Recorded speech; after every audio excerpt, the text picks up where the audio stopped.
Hello दोस्तों, नमस्कार। Way of maths channel में आज फिर से स्वागत है। मैं हूं एम के गुजर। इस वीडियो में लेके आया हूं जोधपुर मंडल के स्टेशन मास्टर के लिए जो पेपर हुआ था 4 जून 2022 का शेष रहे भाग का हल। 4 जून 2022 को जो स्टेशन मास्टर के लिए एलडीसी का पेपर हुआ था, विभागीय परीक्षा हुई थी, उसका शेष जो अंतिम भाग है वो इस वीडियो में लेके आया हूं। इससे पहले के 3 भाग मैंने हल करवा दिए, उनका लिंक डिस्क्रिप्शन में दे रखा है, वो आप उधर से जरूर देख लेना। आपको मैं बता दूं, उत्तर पश्चिम रेलवे में प्रत्येक जो विभागीय परीक्षाएं होती है उसमें 110 क्वेश्चन आते हैं। प्रत्येक क्वेश्चन 1 नंबर का होता है। 100 नंबर का ये पेपर होता है। 110 में से 100 क्वेश्चन हल करने होते हैं। 10 क्वेश्चन इसमें इंपोर्टेंट जो राजभाषा के होते हैं। प्रत्येक पेपर में 10% राजभाषा के जरूर आते हैं। आपको 100 क्वेश्चन इसमें हल करने रहते हैं। आपसे पहले मैं तीनों वीडियो में 85 तक के क्वेश्चन हल करवा चुका हूं। इस वीडियो में इस पेपर का 86 नंबर से क्वेश्चन का हल करवा रहा हूं, वो आप देखें। क्वेश्चन नंबर 86 देखें। क्वेश्चन नंबर 86 में है, दुर्घटना जांच की प्रक्रिया पूर्ण करने की अधिकतम अवधि कितनी होती है? दुर्घटना जांच की प्रक्रिया पूर्ण करने की अधिकतम गति कितनी होती है, अधिकतम अवधि कितनी होती है? इसका उत्तर रहेगा सी, D+90। यानी जिस दिन दुर्घटना हुई है उसके वो सम्मिलित है और प्लस 90 दिन। ठीक है। 86 नंबर के क्वेश्चन का रहेगा आंसर डी, सी, D+90। ठीक है। 87 नंबर का क्वेश्चन देखेंगे, दुर्घटना के वर्गीकरण में कौन सा ब्लॉक नियमों के उल्लंघन के अंतर्गत आता है? ब्लॉक नियमों का उल्लंघन। ब्लॉक नियमों का उल्लंघन। 87 नंबर के क्वेश्चन में ब्लॉक नियमों का उल्लंघन का उल्लेख किया गया है। पहले मैं आपको हल करने से पहले एक बार बता देता हूं कि ब्लॉक नियमों के उल्लंघन का मतलब क्या होता है। ब्लॉक नियमों के उल्लंघन का मतलब क्या होता है देखेंगे। आप स्क्रीन की तरफ देखें,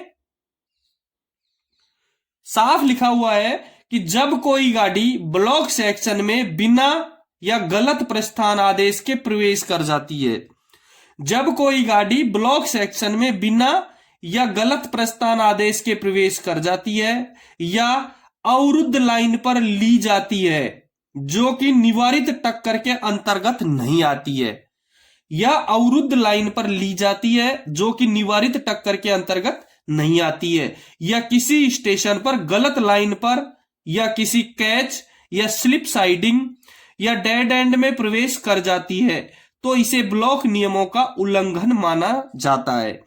देखो, गलत प्रस्थान प्राधिकार लेकर के गाड़ी चली गई, या बिना प्राधिकार के गाड़ी ब्लॉक सेक्शन में चली गई, या कैच साइडिंग में गाड़ी चली गई, या स्लिप साइडिंग में गाड़ी चली गई, तो ऐसे गाड़ी को घुस जाना ब्लॉक नियमों का उल्लंघन के अंतर्गत आता है।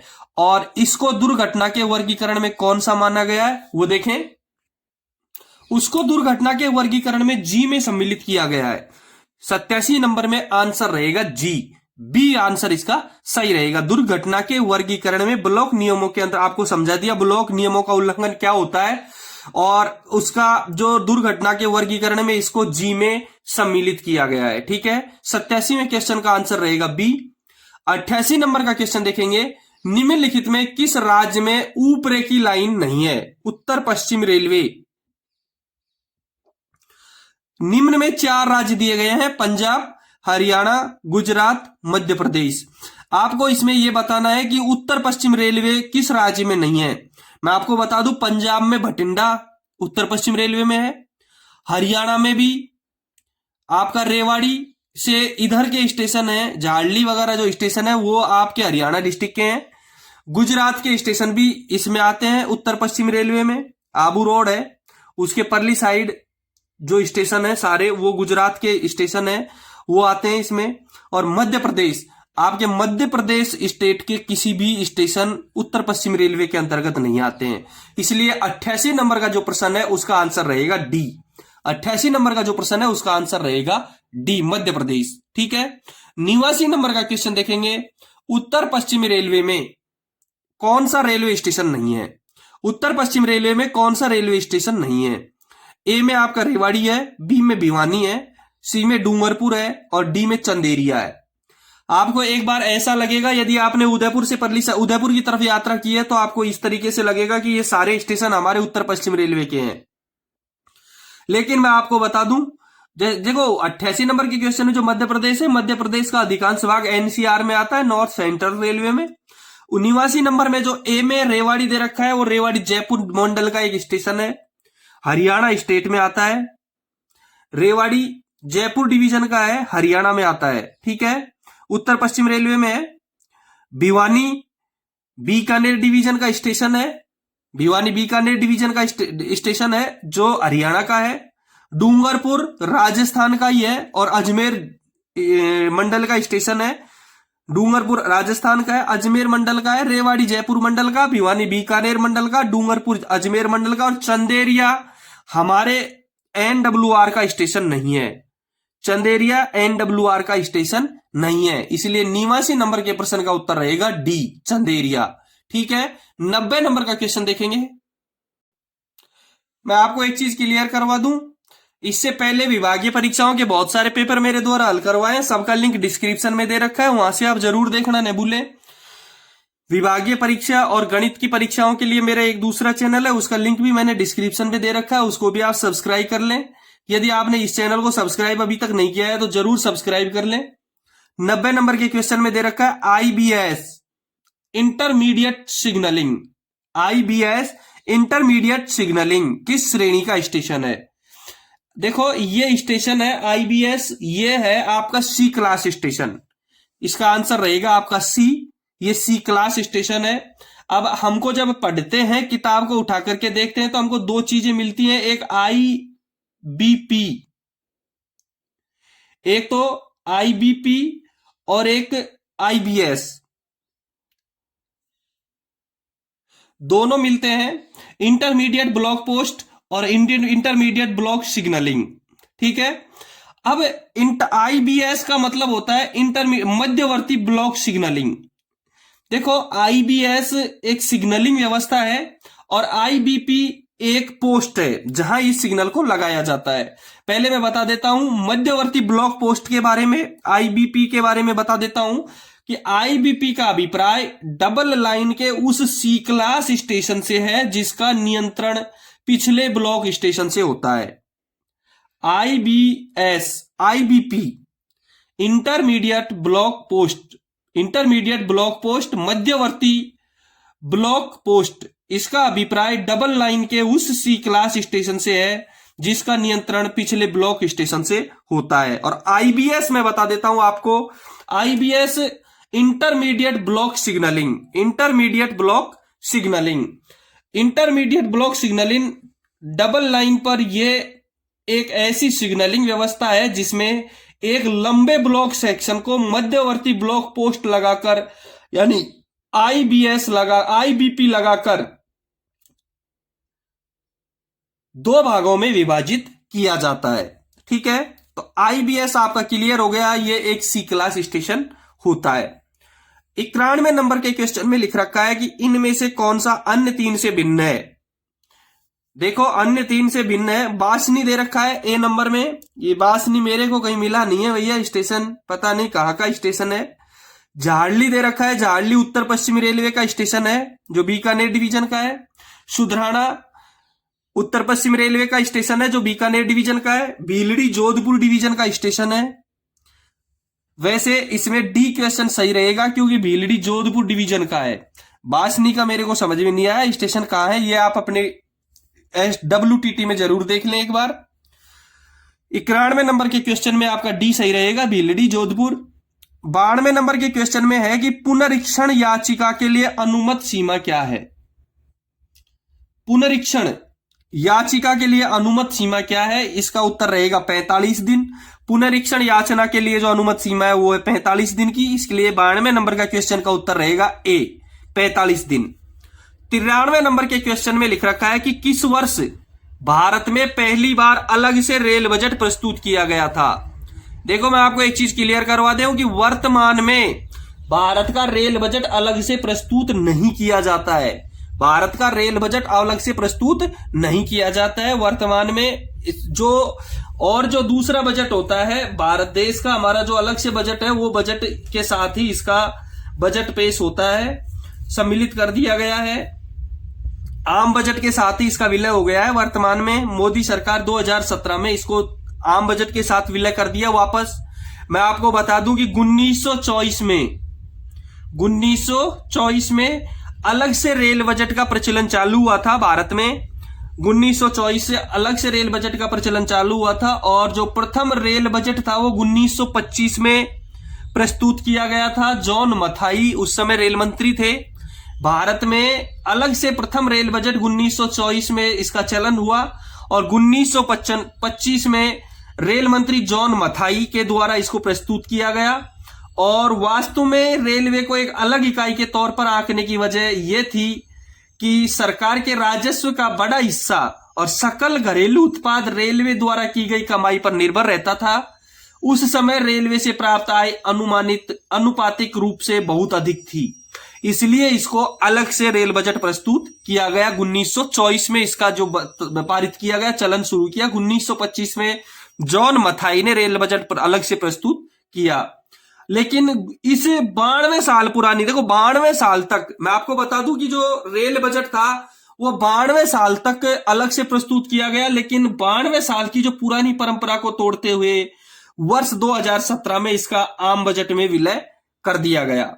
और यह भी ध्यान रहे आपको कि अंतिम बार 25 फरवरी 2016 को, अंतिम बार 25 फरवरी 2016 को रेल बजट पुरानी परंपरा के तहत ही अलग से पेश किया गया था। अंतिम रेल बजट सुरेश प्रभु ने, जो रेल मंत्री थे तत्कालीन, उनके द्वारा पेश किया गया 25 फरवरी 2016 को। अंतिम रेल बजट जो अलग से प्रस्तुत किया गया था वो 25 फरवरी 2016 को तत्कालीन रेल मंत्री सुरेश प्रभु के द्वारा पेश किया गया था। यदि आपके क्वेश्चन ये आए कि पहली बार रेल बजट कब प्रस्तुत किया गया, 1925 में, अंतिम बार कब प्रस्तुत किया गया, 2016 में, 92 साल के अंतर्गत ये कार्य हुआ है। तो 93 क्वेश्चन का आंसर रहेगा बी। और आपको क्लियर करवा दिया रेल बजट कैसे कब तक अलग से हुआ। 1925 में शुरू होकर के 2016 तक अलग से रेल बजट प्रस्तुत होता आया है। 94 नंबर का क्वेश्चन देखेंगे, ड्राफ्ट पैरा कौन जारी करता है? ड्राफ्ट पैरा कौन जारी करता है? ऑडिट ऑफिसर, जनरल मैनेजर, अपर मैनेजर या divisional railway manager? Draft para एक सीएजी द्वारा समस्त सरकारी विभाग की एक ऑडिट होती है। ड्राफ्ट पैरा होता क्या है? सीएजी कैग का एक समस्त सरकारी विभाग की एक ऑडिट होती है जिसमें इनके कार्यकलापों की समीक्षा होती है। कैग द्वारा, सीएजी द्वारा हर साल संसद को सीएजी रिपोर्ट पेश की जाती है। इससे संबंधित 3 तरह के पैराग्राफ होते हैं, ड्राफ्ट पैरा, प्रोविजनल पैरा और audit para. Draft para zonal के जीएम और पीडीए, ड्राफ्ट पैरा जो होता है, जो 94 क्वेश्चन में दे रखा है, यह ड्राफ्ट पैरा जोनल के जीएम और PDA, principal director of audit के बीच सुलझाया जाता है। अतः हम ये क्लियर करेंगे कि ड्राफ्ट पैरा एक ऑडिट ऑफिसर जारी करता है। यानी कि 94 क्वेश्चन का आंसर रहेगा ए, ऑडिट ऑफिसर। ड्राफ्ट पैरा आपकी समझ में आ गया होगा। ड्राफ्ट पैरा क्या है? ड्राफ्ट पैरा सीएजी द्वारा समस्त सरकारी विभाग की एक ऑडिट होती है जिसमें इनके कार्यकलापों की समीक्षा होती है। ये 3 तरह के होते हैं। सीएजी जो संसद को रिपोर्ट पेश करती है हर साल, उससे 3 तरह के पैराग्राफ होते हैं, ड्राफ्ट पैरा, प्रोविजनल पैरा और ऑडिट पैरा। और ड्राफ्ट पैरा को एक ऑडिट ऑफिसर ही पेश करता है। अगले क्वेश्चन से हल करने से पहले मैं आपको बता दूं, यदि आपने चैनल सब्सक्राइब नहीं किया है तो एक बार चैनल को जरूर सब्सक्राइब करें। यदि किसी के पास विभिन्न परीक्षाओं के, अपने विभागीय परीक्षाओं के पेपर हो तो मेरे आपके इस वीडियो के नीचे डिस्क्रिप्शन में मेरा टेलीग्राम लिंक दे रखा है, उस टेलीग्राम पे जरूर पोस्ट करें उसको, ठीक है। 95 नंबर का क्वेश्चन में दे रखा है कि कितने घंटे की हिरासत के बाद एक कर्मचारी निलंबित समझा जाएगा? सीधा सा क्लियर है, कितने घंटे के बाद, हिरासत के बाद एक कर्मचारी को निलंबित समझा जाएगा? इसका आंसर रहेगा आपका सी, 48 घंटे के बाद। 48 घंटे के बाद कर्मचारी यदि हिरासत में है 48 घंटे तक, तो उसके बाद उसको निलंबित समझा जाएगा, सस्पेंड समझा जाएगा। 96 नंबर का क्वेश्चन देखेंगे, किस संगठन के द्वारा भारतीय रेल पर ई ऑफिस का कार्यान्वयन किया जा रहा है? ई ऑफिस, इलेक्ट्रिक ऑफिस, सबको पता है रेलटेल के द्वारा। रेलटेल के द्वारा भारतीय रेल पर ई ऑफिस का कार्यान्वयन किया जा रहा है। इसका मतलब 96 का आंसर रहेगा आपका बी। 96 प्रश्न में उत्तर रहेगा बी आंसर रहेगा। 97वें क्वेश्चन में दे रखा है कि SWR, पहले मैं आपको बता दूं SWR का फुल फॉर्म क्या होता है, स्टेशन वर्किंग रूल। SWR का फुल फॉर्म होता है स्टेशन वर्किंग रूल के किस परिशिष्ट में, इसमें 7 परिशिष्ट होते हैं इसके, IBS, फ्लैग और DK इन स्टेशन कार्य प्रणाली का प्रावधान है। आपके इसमें 7 अपेंडिक्स होती है, किस अपेंडिक्स में IBS का, फ्लैग का और DK जो स्टेशन है उनकी कार्य प्रणाली का प्रावधान है।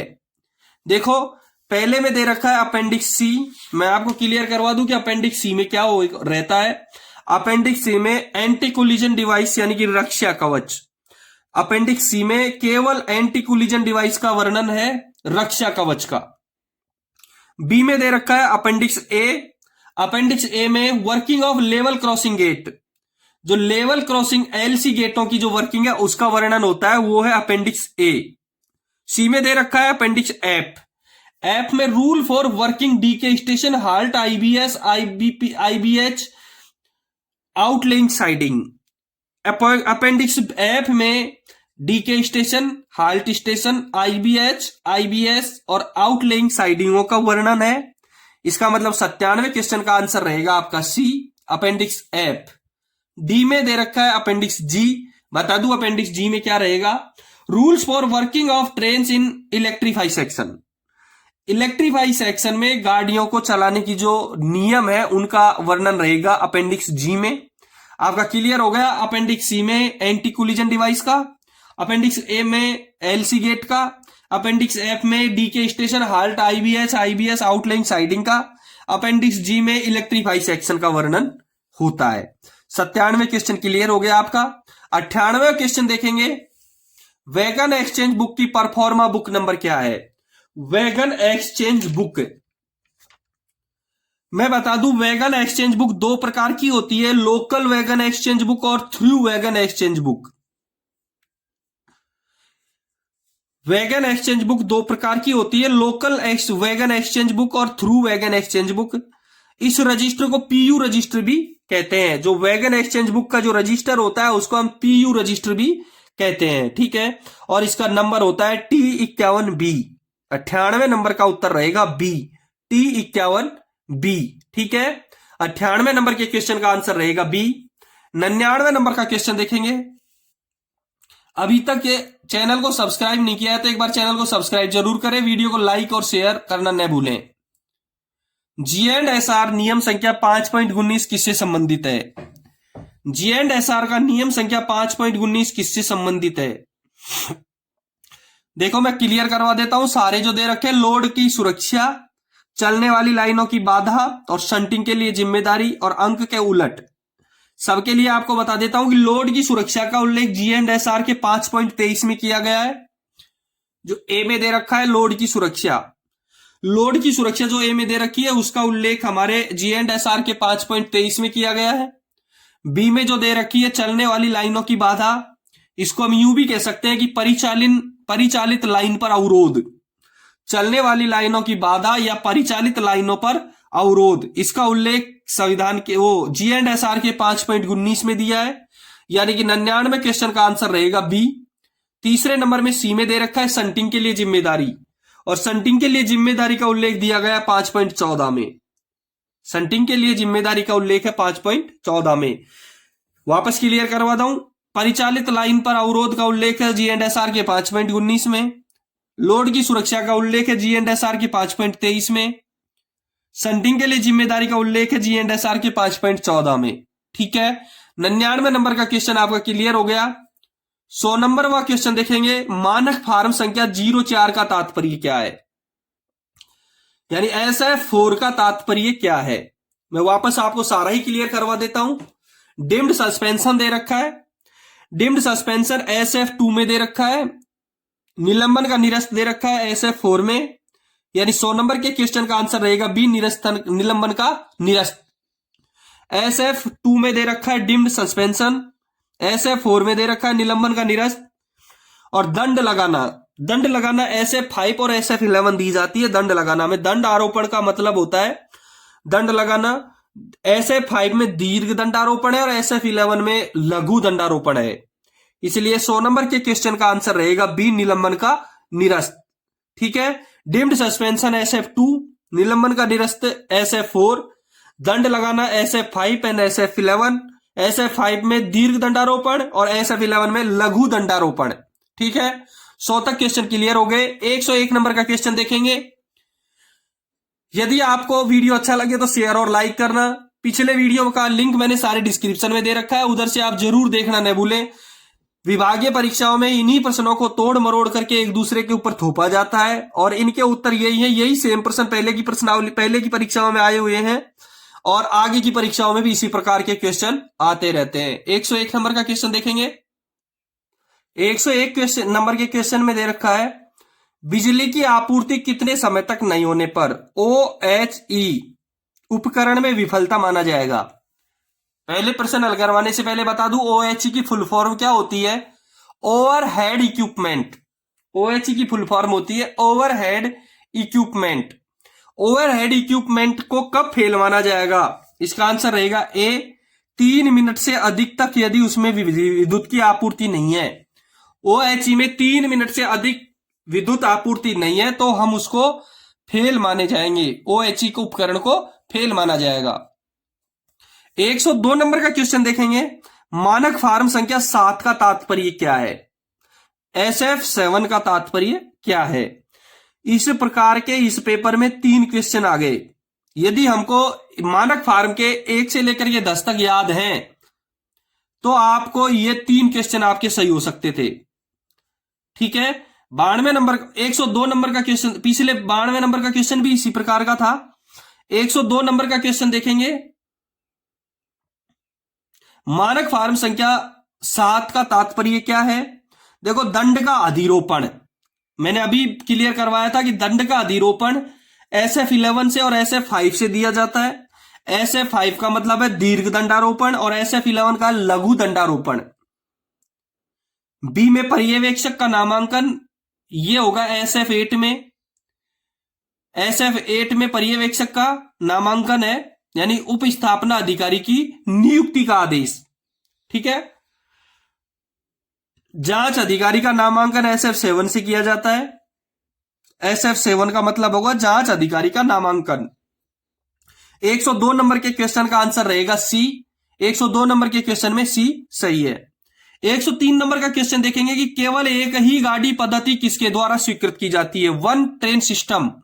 केवल एक गाड़ी पद्धति के ओनली वन ट्रेन सिस्टम किसके द्वारा स्वीकृत की जाती है? 1 नंबर में दे रखा PCOM, बी में PCE, सी में PCCM और डी में CSTE। इनका पहले मैं फुल फॉर्म बता देता हूं सबका। PCOM का principal chief operation manager, PCE का प्रिंसिपल चीफ इंजीनियर, PCCM का प्रिंसिपल चीफ कॉमर्शियल मैनेजर और CSTE का chief signal and telecom engineer. ठीक है। लेकिन ऑपरेटिंग से संबंधित केवल एक ही है इसमें, PCOM, प्रधान मुख्य परिचालन प्रबंधक। तो एक गाड़ी पद्धति केवल PCOM के आदेश से ही प्रचलित चल पाएगी। दूसरी चीज मैं बता दूं, NWR के 4 सेक्शन ऐसे हैं जहां वन ट्रेन सिस्टम है। रतनगढ़ जंक्शन केबिन से सरदार शहर, बाड़मेर से मुनाबाव, मावली जंक्शन से बड़ी सादड़ी और डाबला से सिंघाना। 4 सेक्शन NWR के ऐसे हैं जहां वन ट्रेन सिस्टम है। रतनगढ़ जंक्शन केबिन से सरदार शहर, बाड़मेर से मुनाबाव, मावली जंक्शन से बड़ी सादड़ी और डाबला से सिंघाना। ठीक है। 103 नंबर का क्वेश्चन का उत्तर रहेगा ए। 104 नंबर का क्वेश्चन देखेंगे। एक निकासी वाली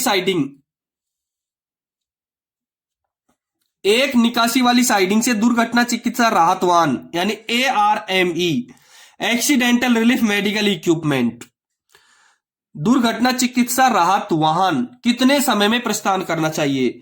एक निकासी वाली साइडिंग से उत्तर रहेगा इसका डी, 30 मिनट। उत्तर रहेगा इसका डी, 30 मिनट रहेगा कि एक निकासी वाली साइडिंग से 30 मिनट में और दो निकासी वाली साइडिंग से 20 मिनट। 2 मुंह वाली जो साइडिंग है उसमें 20 मिनट रहेगा। एक निकासी वाली साइडिंग से यदि ARME निकलती है तो 30 मिनट सही है। यदि यहां 2 निकासी वाली साइडिंग होता तो उसका उत्तर होता 20 मिनट, ए सही होता। अब मैं आपको क्लियर करवा दूं इसका कि आदेश मिलने के पश्चात साइडिंग से निकालने का समय है वो है एक मुंह वाली को 25 मिनट और 2 मुंह वाली में 15 मिनट। आदेश मिलने के बाद एक मुंह वाली साइडिंग में निकालने का समय 25 मिनट रहेगा और 2 मुंह वाली का 15 मिनट रहेगा और कंप्लीट तैयार होने का एक मुंह वाली का 30 मिनट रहेगा और 2 मुंह वाली का 25 मिनट रहेगा, सॉरी 20 मिनट रहेगा। दूसरा ART का भी बता देता हूं। ART यदि कॉल होती है तो दिन में 45 मिनट और रात में 60 मिनट समय दिया जाता है। ART का दिन में 45 मिनट का समय दिया जाता है और रात में 60 मिनट का समय दिया जाता है।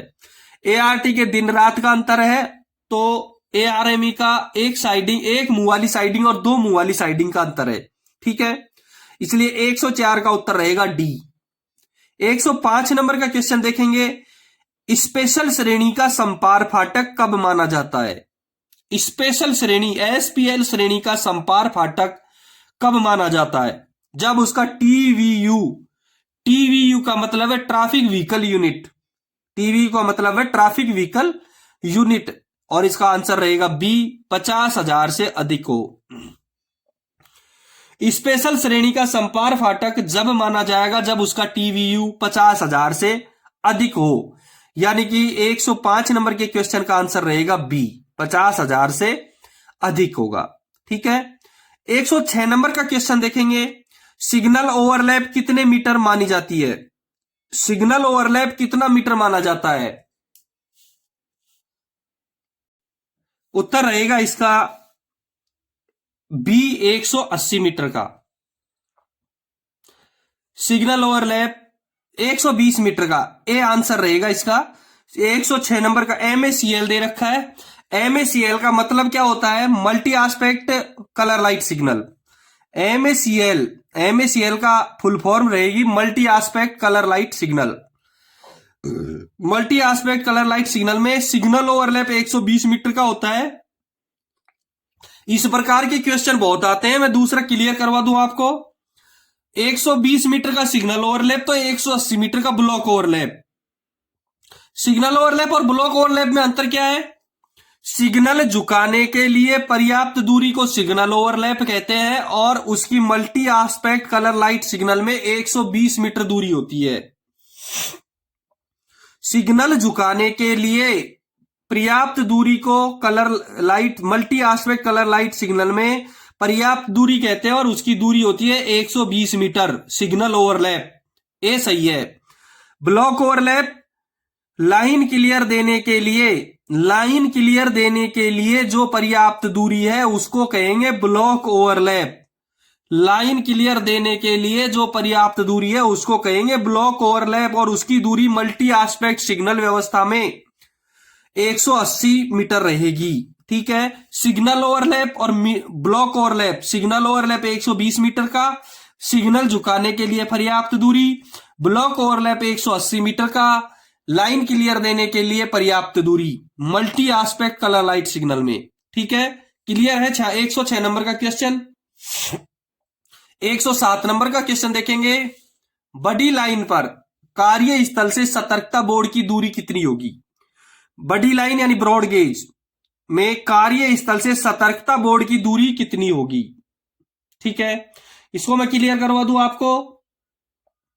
इस इंडिकेटर को गाड़ी रोककर, पहले तो ये जो इंडिकेटर होता है वो क्या है, इसको इसमें 1200 मीटर दे रखा है, 20 का सही रहे। यदि गाड़ी रोक करके कार्यस्थल में, देखो गाड़ी रोक कर भेजना हो तो कार्यस्थल से 1200 मीटर दूर लगाया जाएगा। यदि आगे जहां काम है, वहां काम चल रहा है, वहां यदि गाड़ी रोक करके जानी है तो इस इंडिकेटर को 1200 मीटर के दूरी पर लगाया जाएगा ब्रॉड गेज में, और मीटर गेज और नैरो गेज में 800 मीटर की दूरी पर लगाया जाएगा। दो ऑप्शन है इसमें। 1200 मीटर बड़ी लाइन में 1200 मीटर दूर जब ही लगाया जाएगा जब यदि इसको गाड़ी रोक करके भेजना हो। गाड़ी रोक करके भेजना हो तो 1200 मीटर की दूरी पर लगाया जाएगा। यदि गाड़ी बिना रुके लेकिन प्रतिबंधित गति से जाए तो 800 मीटर की दूरी पर लगाया जाएगा, चाहे ब्रॉड गेज हो, चाहे मीटर गेज हो, चाहे नैरो गेज हो। बड़ी लाइन पर यदि गाड़ी कार्य स्थल पर गाड़ी को रोक करके भेजनी हो तो इंडिकेटर को 1200 मीटर की दूरी पर लगाया जाएगा, चाहे मीटर गेज और नैरो गेज में 800 मीटर की दूरी पर लगाया जाएगा। लेकिन यदि कार्य स्थल पर गाड़ी बिना रुके प्रतिबंधित गति से जाएगी तो मीटर गेज और नैरो गेज में दोनों को 800 मीटर की दूरी पर ही लगाया जाएगा। अब यह कैसा होता है ये मैं आपको बता देता हूं कैसा होता है, एक बार स्क्रीन पर जरूर देखें। आपको स्क्रीन पर दिखाई दे रखा है इंडिकेटर। यह सिग्नल पीले रंग का होता है जिसका एक सिरा मछली की पूंछ की तरह कटा हुआ, वह दूसरा सिरा तीर के समान तीखा होता है। देखो, यह एक पीले रंग का होता है जिसका एक सिरा मछली की पूंछ की तरह कटा हुआ, वह दूसरा सिरा तीर के समान तीखा होता है। इसके बीच के भाग में काले रंग का क्रॉस बना होता है। इसका जो बीच का भाग दिख रहा है उसमें काले रंग का क्रॉस बना होता है। रात के समय इसमें लोको पायलट की ओर दिखाई देती हुई दो पीली बत्ती जमीन के समानांतर जलाई जाती हैं, या इस पर रिफ्लेक्टिव टाइप रंग किया जाता है जो कि हेडलाइट की रोशनी से चमकता है। देख लिया आपने, एक तीरनुमा निशान है, आगे से नुकीला तीर की तरह और पीछे से मछली की पूंछ की तरह। ठीक है, बड़ी लाइन में इसको गाड़ी रोक करके जानी है कार्यस्थल पर तो 1200 मीटर, और छोटी लाइन मीटर गेज या नैरो गेज में 800 मीटर की दूरी पर लगाया जाता है। दूसरा, यदि गाड़ी प्रतिबंधित गति से जाएगी, बिना रुके जाएगी, तो दोनों ही गेजों में इसको 800 मीटर की दूरी पर लगाया जाता है। ठीक है, अगला क्वेश्चन देखेंगे 108 नंबर का क्वेश्चन। 108 नंबर के प्रश्न में आईबीएस कहां कहां लगाया जा सकता है? आईबीएस कहां कहां लगाया जा सकता है? Intermediate block signal, intermediate block signal, इसका आंसर रहेगा B. Both single line and double line, answer B रहेगा। आईबीएस दोनों में लगाया जा सकता है, चाहे सिंगल लाइन हो चाहे डबल लाइन हो। ठीक है, 109 नंबर के क्वेश्चन में दे रखा है close circuit rack only air वाले रैक में प्रारंभिक स्टेशन पर न्यूनतम ब्रेक पावर कितना प्रतिशत होना आवश्यक है? Close circuit racks only air वाले जो रैक है उनमें प्रारंभिक स्टेशन पर न्यूनतम ब्रेक पावर कितना प्रतिशत होना आवश्यक है? इसका आंसर रहेगा बी, 100%। इसका आंसर रहेगा बी और वो 100% रहेगा। ठीक है, अंतिम क्वेश्चन है इस पेपर का 110 नंबर का। जब इंजीनियरिंग विभाग के कर्म अधिकारी द्वारा जर्क वाले स्थान का निर्धारण किया जाना संभव नहीं है, इंजीनियरिंग विभाग के अधिकारी द्वारा जर्क वाले स्थान का निर्धारण किया जाना संभव नहीं हो तो उसके बाद गुजरने वाली गाड़ी की अधिकतम गति सीमा क्या होगी? इसका आंसर है normal speed 15 kmph, 30 kmph, stop dead and 10 kilometre प्रति घंटा। देखो, एबनॉर्मल जर्क लगा है लेकिन उसका जो इंजीनियरिंग अधिकारी है वो निर्धारण नहीं कर पा रहा है कि कहां कौन सी जगह है, लगा है नहीं लगा है, क्या प्रॉब्लम है। जब तक वो निर्धारण नहीं कर पा रहा है तब तक वहां से निकलने वाली गाड़ियां stop dead and pass 10 kmph से गति करेंगी, जब चलेंगी। उसकी स्पीड रहेगी स्टॉप डेड यानी रुकना है और 10 किलोमीटर प्रति घंटे की स्पीड से आगे बढ़ना है। इसलिए 110 नंबर के क्वेश्चन का आंसर रहेगा डी। इस पेपर को मैंने हल करवा चुका हूं पूरा, आप अच्छी तरह एक बार दो बार पढ़ें। वीडियो को अच्छा लगे तो लाइक और शेयर जरूर करें। पिछले सारे वीडियो के लिंक मैंने डिस्क्रिप्शन में दे रखे हैं, वहां से जरूर देखें। और यदि आपके पास में आगे की कुछ अपने डिवीजन में लगने वाली जो प्रतियोगी परीक्षाएं हैं विभागीय, उनके पेपर हो तो मेरे को मेरे टेलीग्राम चैनल पे जरूर शेयर करें, उससे मैं उनके हल करवा सकूं। और चैनल को अभी तक आपने सब्सक्राइब नहीं किया है तो एक बार सब्सक्राइब जरूर करें। धन्यवाद।